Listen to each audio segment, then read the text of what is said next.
The first series of the 2026 MLB season is in the books for almost every team. We still have maybe one or two finishing up, and we have the Sunday night game. But for most teams, it's in here, and it's been a rookie coming out party as we've seen tons of guys perform way better than expected.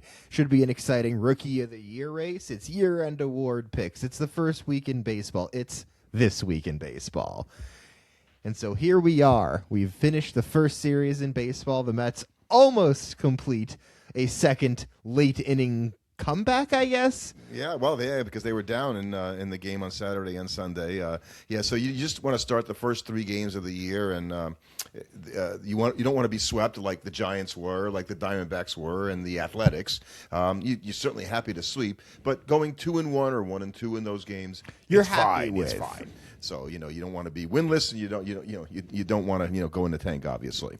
Right. I think that in terms of importance, the second series might be more important in terms of your overall record than the first series. Because going 0-6 to start off the season, if you're the Giants, that could put you into a hole you can't ever really recover from. Right. And I was lucky enough to go to the Met opener on Thursday at Citi Field, and it was 74 degrees. I mean, I've gone to lots and lots and lots of opening days. One of the nicest weather days, maybe it's the nicest, but it was really good. And then the Mets played in 40 degrees on Saturday. So the teams and the players, the pitchers and all this stuff, have all this adjustment to do for the weather that isn't the same in the middle of the season when you're probably trying to deal with heat more than anything else. It's funny because the team you are in April in terms of how you play might not be the team that you are the rest of the season. Unfortunately, the record still counts. Yeah. These games count as much as the ones in September. So if you take the whole month to figure it out, it could be too late for your team. Even as a player, you can have a disastrous April and still recover, like we've seen from Francisco Lindor a whole bunch.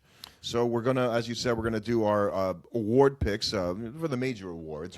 We don't pick Silver Slugger. No, we're talking MVP, like Cy Young, probably Rookie of the Year, Manager of the Year, and stuff like that. But we also are going to actually pick the playoff teams. So why don't we just do that now? Because we didn't do that last week in our podcast. We did it. We said the order of finish. We said the order of finish. But we didn't say who's going to be in the playoffs. Right. Well, that still informs because that gives up three of our playoff teams immediately. Exactly. If I recall correctly, you had the Yankees.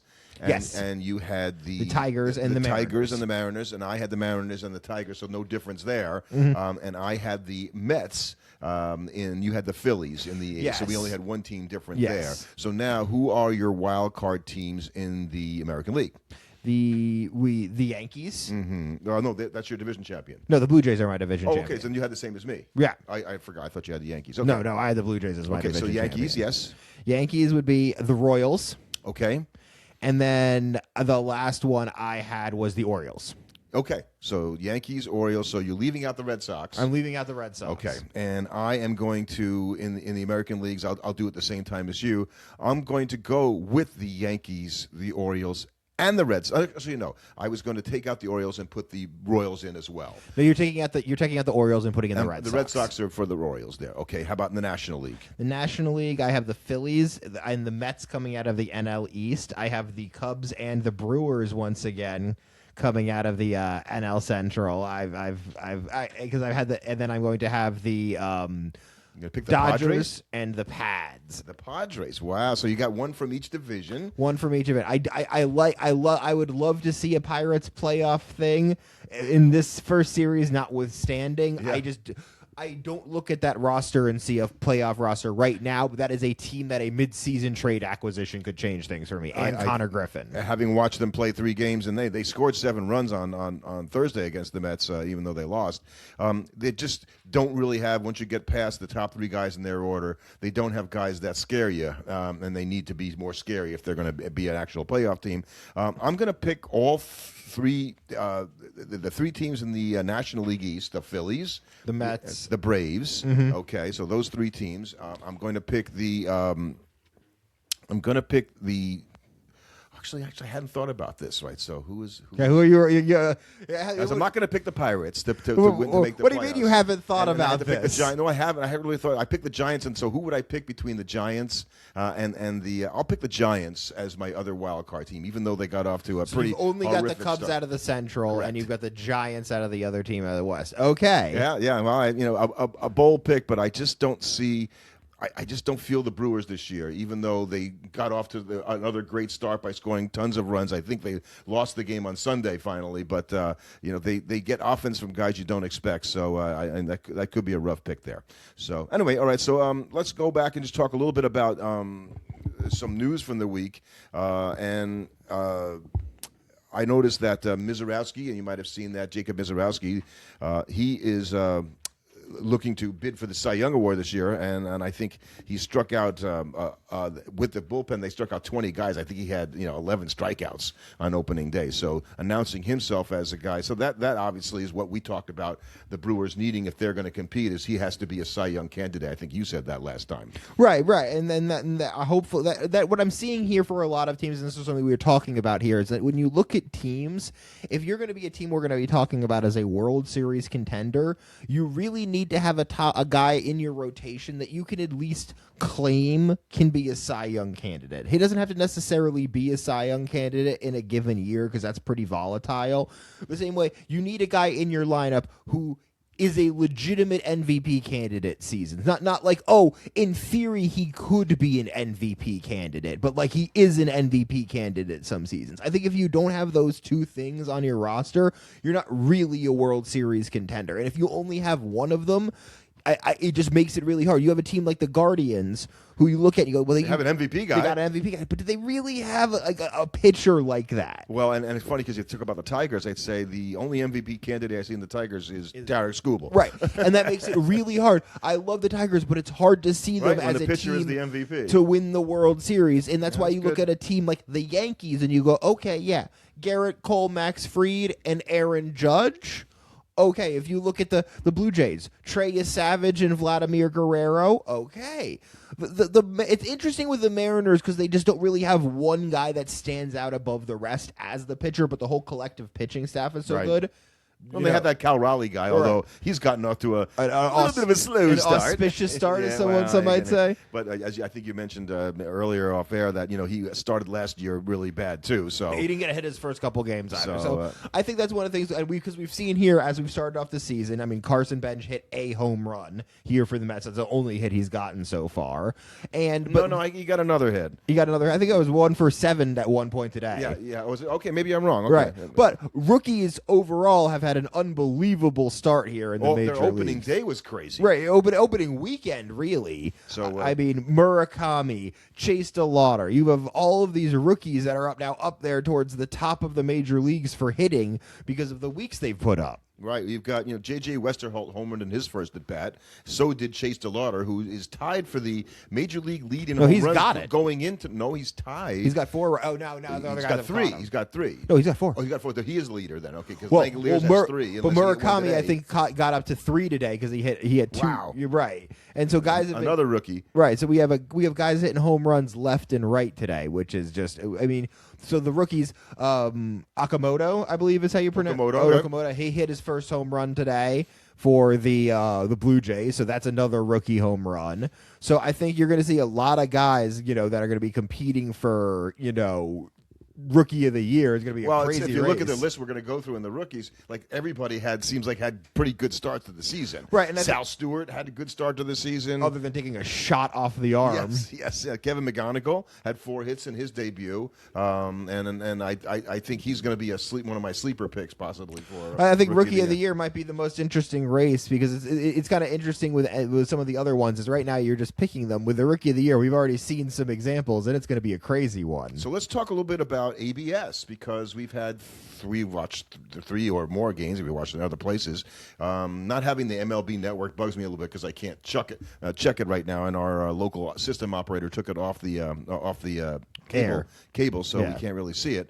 The ABS has so far, going into the Sunday games, I don't really know what happened today, is the batters were correct 46% of the time.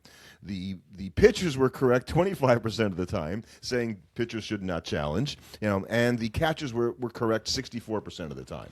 Overall, they have the best view. Right, but the catchers were the ones doing the predominant amount of the challenging, because I think the overall accuracy rate for the challenges was like 58, 59%. It was close to 60% overall that teams were getting it right.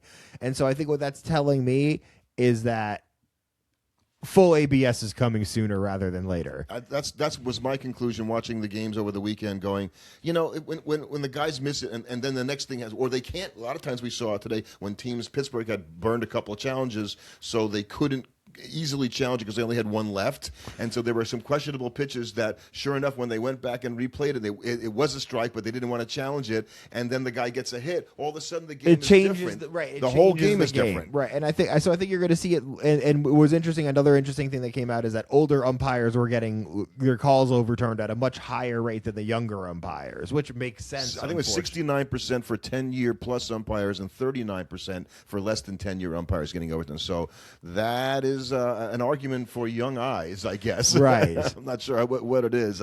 And like we said before the season, the umpires will get better because that's happened at the minor league. They always get better. They adjusted to what this ABS is and what they've got to do, what's a strike and all that. So I expect them, but they won't be perfect.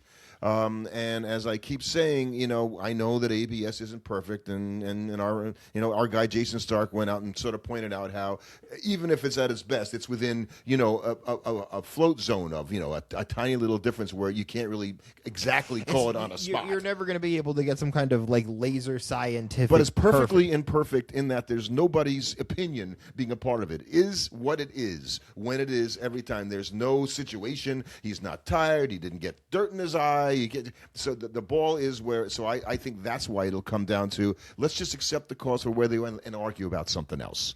So I think it's been it surprised me how much it was used. Actually, I didn't think it was going to be as prevalent in the games in the first weekend. That's so strange. Like I say, just guys hate calls getting wrong. They were using this the second they had a chance. So and Major League Baseball, which the players are arguing is just at its acme, and that would be going into a labor negotiation, trying to make sure that the umpires don't lock the umpires, the owners don't lock them out. There were 5 of the 15 games on Saturday that went to extra innings, and I noticed that, and they all were 1-run games, even in extra innings after, and so you look at 8-7 games and 7-6 games and 5-4 games.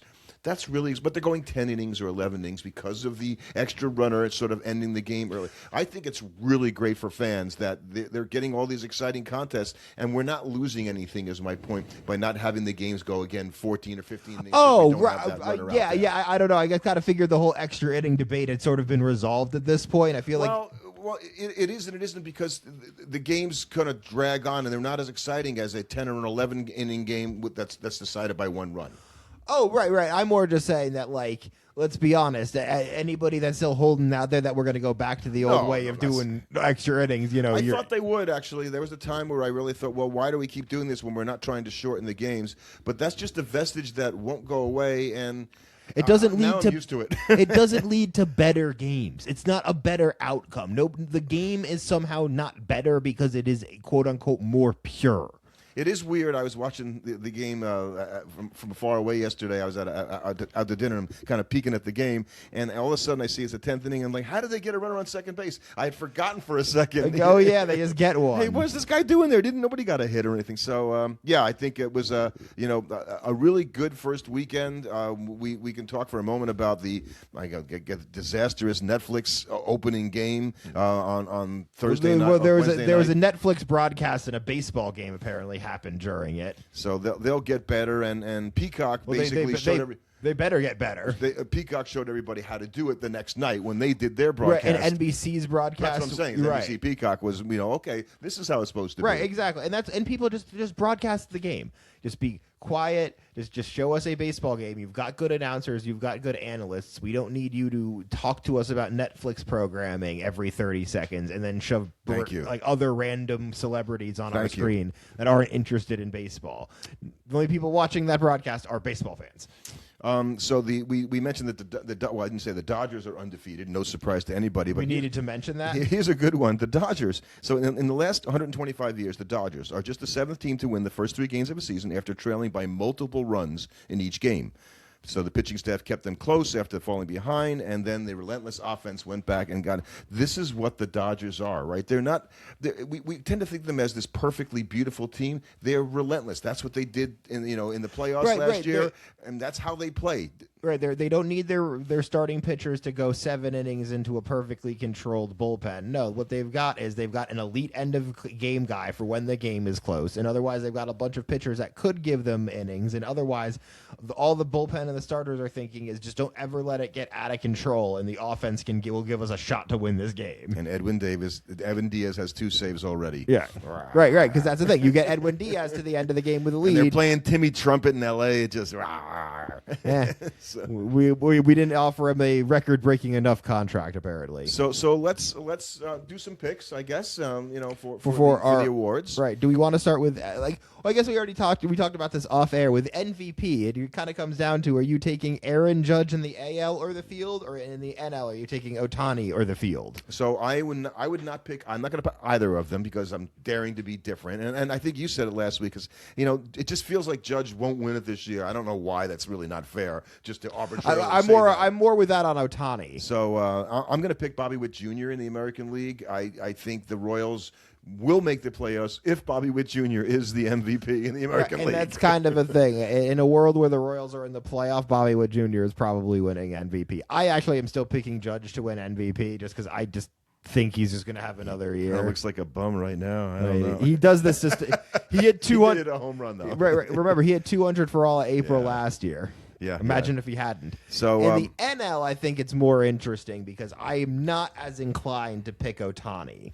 So Ohtani, who said that he wants to win the Cy Young, and I guess if he won the Cy Young, he'd probably win the MVP too. Right. How could he not? So even if he's good enough to do that and hit the way that he does, I think I said before, I'm gonna pick Juan Soto as this is the year that he has the year that. And again, it's not like he's been having bad years, but he has this wow, I didn't realize this guy was that amazing. I mean, he's gonna bat 300, hit 35 or more home runs. Yeah, Soto was actually my pick too. I think this is for the same reason. I think this is the year he gets it done. He seems locked in. He seems already like he's got pretty decent protection in the lineup, although Bo Bichette hasn't done much yet. Right. But I just think that this is going to be a year where he's going to hit really well, and I think this is the year Juan Soto finally gets his MVP. So I put a whole list of guys down for MVP candidates, and there are a lot of guys that Austin Riley got off to a good start with the Atlanta Braves, and he's coming all the way back, and their fortunes, I think, making the playoffs are as tied to him having a good season as anybody else. Because Strider's hurt again. So that I had him as a Cy Young candidate. We'll take him off that list now. I don't think that's going to happen. And Chris Sale, though he looked good in the first game, he's not an MVP candidate. Right. If we're talking, we're talking. Those are Cy Young guys. Look, if we're talking to MVP candidates, let's be real. You have to either be Juan Soto or Ohtani, or you have to put up a season that's basically the equivalent of what Cal Raleigh did last year. That's still even that isn't good enough. Right. And that's maybe. And in the same way, I think when you look at over at the American League, it's basically, can Bobby Witt Jr. unseat Judge, or do you get a year out of a guy like Julio Rodriguez or Jose Ramirez? Yep. I don't think you're going to get one. I think that for Seager, it's kind of hard for me to believe that Seager is going to be able to play enough games to get sustaining it. The same reason you say, Mike Trout has gotten off to as good a start as he has in 12 years. But I got to see. Can he play 140 games? And I got to see the Angels in it in August-ish. So, but it's nice to see Trout come out of the box and hit the ball well and be a real shot for that particular offense. And they're playing well so far. They're scoring runs. So so how about your Cy Young? If I'm looking at my AL Cy Young, are you picking somebody other than Tarek Skubal? No. That's another Tarek Skubal or the field sort of choice. Not really, because I could pick Crochet. I mean, he had a great first start. I could pick him, but Skubal's in the contract year, so it's too many things line up. It's really one of the two of them. Right. Right. The only dark horse is maybe you could say, I can't believe you're saying this about this quality of a pitcher, but is Jacob deGrom a dark horse for the Cy Young? Well, I don't think he'll pitch enough to do that, but I put a note down going, who's the best starter in the AL West? And I started that. You know what? I think it might be deGrom. Right, because like I said before when we were talking about the Mariners, it's not one guy that makes that staff incredible. Right. It's that all 5 of them are elite good pitchers. Right. I have a hard time picking who would my Mariner number 1. Is it Logan Gilbert? Is it Wu? Is it Brian Wu? So I think it is Castillo. these they basically, and that's why we both picked them to win their division because they've got so many guys. There's nobody else. Lugo had a terrible first start. I put his name down here. That feels generous. Didn't look very good, doing that. I put Mason Miller down, but he's in the National League, so I can't even have him in the American League. You got some. It feels like you copied an Gausman old. had a good. Gausman had a good. Right. I know start. you copied an old list here though, because Marcus Semien is still listed Yeah, as one. You've got Marcus Semien on the MVP list, but you've got Marcus Semien on the I think AL this is last MVP year's list yeah. that I brought over and made some changes. Right now, but we look at the NL Cy Young again.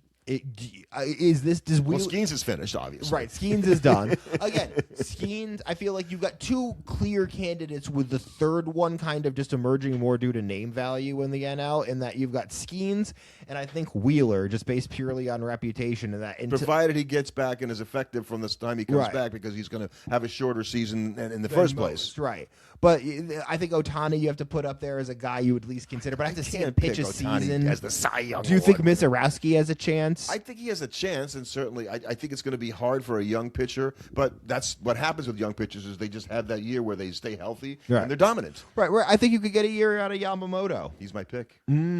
He's my pick for Cy Young. I just think he's got the mettle, as they say, of what I think is a guy who can survive the downs and still come out and be tough. He's watch a for tough Christopher guy. Sanchez. Yeah, he just got paid, right? The Phillies signed him. That either works or it doesn't. Yeah, well, to show that he should relax, I guess, and think he can just do that. Yeah, the Phillies, I think will miss Ranger Suarez, who he's a dark horse for me in the American League, only in that he's truly a wild card. To think how are they going to handle him in the American League? I feel that more like he's a dark horse in the American League by virtue of him being in the American League, because he's as much of a dark horse in the National League. That's the 100% of the reason. They haven't seen him before as much, so certainly, and that isn't the way that it used to be. They haven't seen him before because you pitch interleague games, so chances are you might have seen the guy one time. I think Sandy Alcantara is going to have a really good season. That's a bold. I don't think he's a Cy Young Award winner. But is he a Cy Young vote getter? Yeah, I think he is. Okay, right. You're talking about guys that might end up getting a vote here. I think he is, yeah, and hope against everything. I think Kodai Senga is my hope that he's in the running. That he pitches enough to be in the running for Cy Young. He pitches well enough because then. he's looked like the guy that came over here at the beginning so far, and he hasn't even pitched a major league game during the regular season yet. This is just coming out of spring training. Right now, and obviously, as we talked about, Rookie of the Year is shaping up to likely be the most interesting race. And I think picking at this point just feels like an absolute impossibility, just because every single guy on this list is likely to have a good season. Yeah, I tend to think that it's Rookie of the Year pitchers are harder to pick, I think, because health becomes such a big part of it, and then innings limitations when they're young pitchers, and So that would give an advantage to guys like J.J. Westerholt, and Sal Stewart, and Carson Benj over in the NL over guys like Nolan McLean and Bubba Chandler. Same thing over in the AL, like Savage. He might be the best rookie of the group here. Pitching wise. Same with Amai. But Murakami or DeLauder might have a chance to win more because they got to just play more games and have more overall impact. So who are you going to pick? In the NL, it's tough in the NL because I think I'm going to go McLean still because I almost did. Right, McLean is still my pick for NL Rookie of the Year. I'm going to go with Westerholt because I think he's going to get the playing time more than anything else in St. Louis, and he is sort of the hope of that franchise that is going to have a rough year. But I like the fact, as you said this in our last podcast, that they finally picked a lane and they said, okay, we're going to rebuild, and we're going to just try to let our young players have a lot of experience this year and bring it. So I'm going to pick Westerholt to have the year that is going to be a full year. And it's the same, and I'll pick the American League. I'm going to pick Kevin McGonigal of the Tigers for the same reason.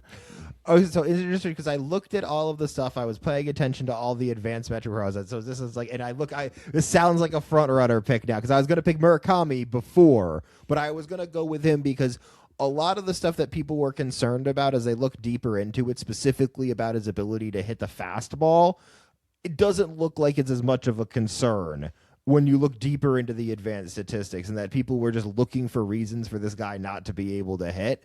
And I'll give you a reason. what?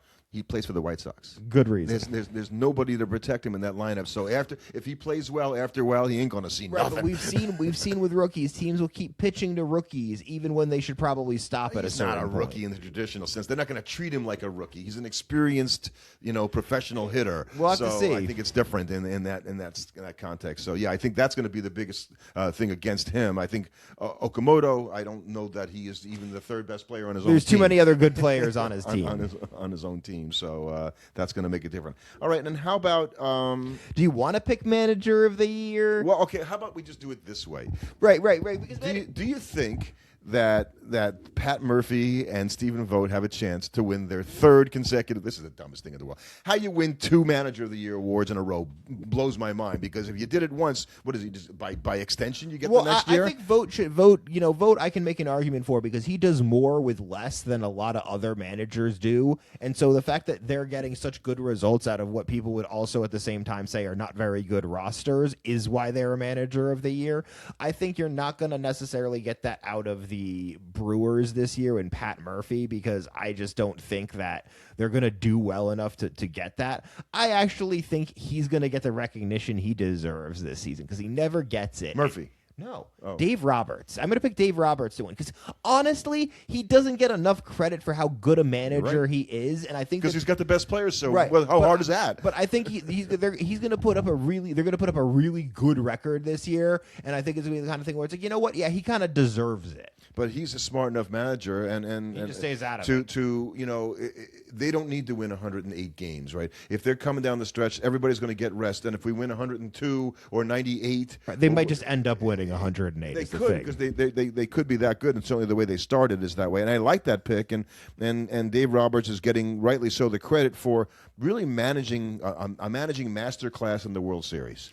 That which we don't really talk about too much because of all the heroics of Yamamoto and Yeah. But I know you're not picking him, so who are you picking in the NL? Oh, manager of the year we said I don't know if we were going to. I was just going to ask who's going to win 3 in a row. I'm going to go back. I'm going to pick Carlos Mendoza.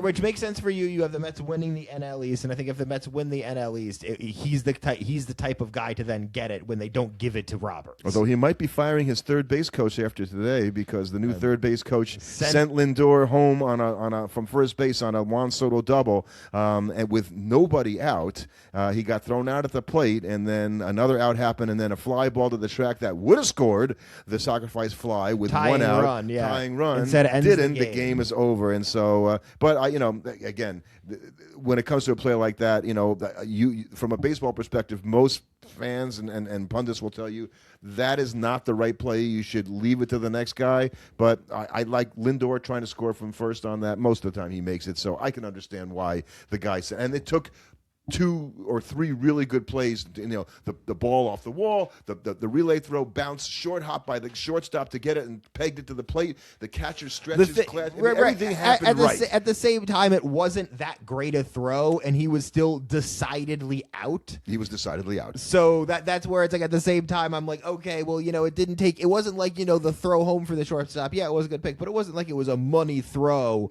that was perfectly on line. No, the catcher had time to catch it and reach back out. Yeah. And tag out Lindor demonstratively short of home plate. But you can, look, we're fans. We can nitpick on managers. You want to nitpick on Mendoza on Sunday is he threw Sean Manaea out there in a situation that he's unaccustomed to. So that actually worked. It worked out, but you're scratching your head going, man, this is rolling the dice. And that's what managers have to do, particularly early in the season when you've had extra inning games.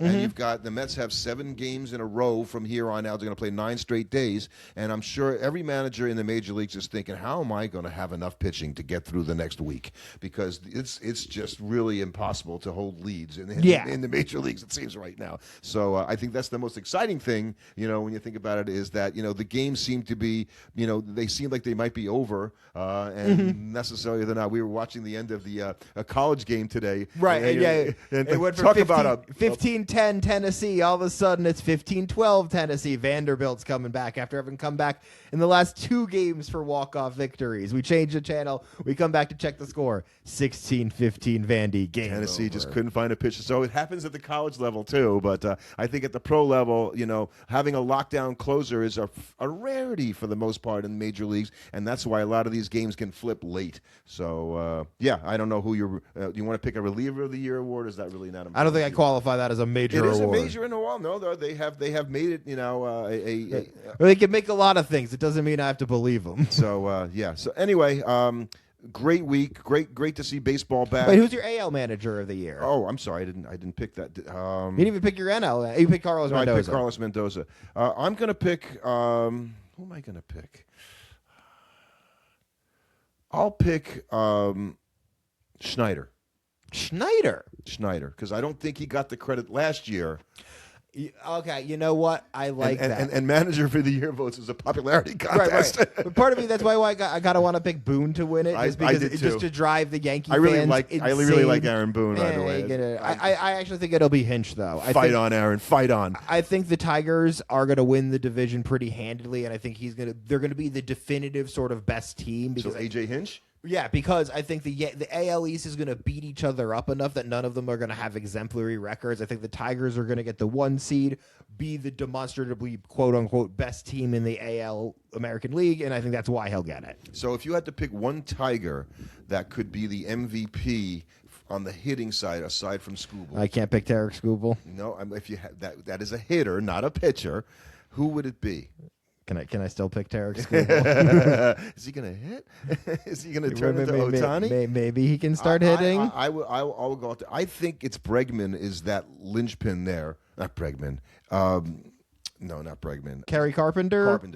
Carpenter has to have the year that everybody's been expecting. Like out of nowhere, he has to come in there and be just dynamite because he looked really good in the playoffs last year, and he hasn't had a season where he's put it together from start to finish. I don't think that's going to happen, but I think in order for it to happen, it has to be a guy like that has to sort of come from. I think Riley Green can be that guy for them. He has to just go from being a 260 hitter to a 280 hitter. And we talk about that because, we both think they're going to win the division. So that means that there are characters in this play that are really who good. Are going to have a chance, to win the MVP, other than Tarek Skubal. That's probably going to be him.